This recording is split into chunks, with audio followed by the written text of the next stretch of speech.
Alright, guys. So I just got done watching 12 Angry Men. I just got done watching the movie 12 Angry Men with Henry Fonda. And yeah, this movie's directed by Sidney Lumet, and it's actually his first feature film. And yeah, I decided to watch this film because Chris Stuckman, the film critic, said it was like one of his favorite movies, and it was really good. It came out in 1957, really old movie, and basically this movie's about it's about this kid who's the same age as me. It's 18. This 18-year-old kid.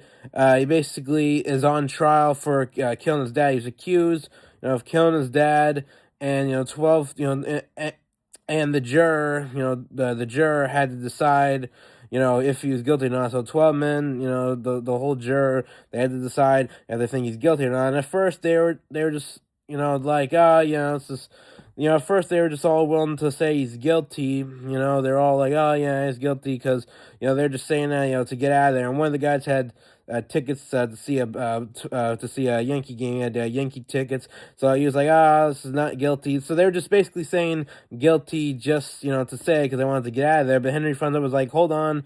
Henry Fonda was like, hold on, let's just take another look at it. Let's just discuss this, and take another look at this because this is a kid's life that we're talking about because if he was found guilty, they were gonna send him to the electric chair, and so he was like, let's take another look at this because this is a kid's life we're dealing with, it's a kid's freedom and the kid's life that we're dealing with. So let's just take another look at this and not just say guilty. And so at first everyone was saying guilty, but then by the end, Henry Fonda convinced everyone that the kid's not guilty. Even the juror number 3, like he was most stubborn. He was a bit of an asshole, that guy, and I think he has like past trauma and past stuff that happened in his past that makes him act like an asshole. And he's just very stubborn.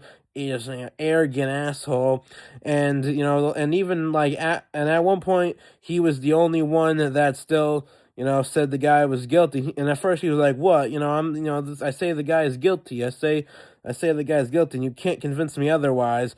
And then 2 seconds later, he breaks down crying and says not guilty. Breaks down crying and says not guilty. So, I think at one point, yeah, he just continued to say that he still thinks the kid was guilty, just to be stubborn. And then he finally broke down and admitted, not guilty. So, yeah, it's pretty crazy how one man, Henry Fonda, can convince a whole juror that the kid's not guilty. And yeah, it's definitely some suspicion. So yeah, it was a really good movie. I'm gonna give it a 9 out of 10. It's really good. I definitely recommend this.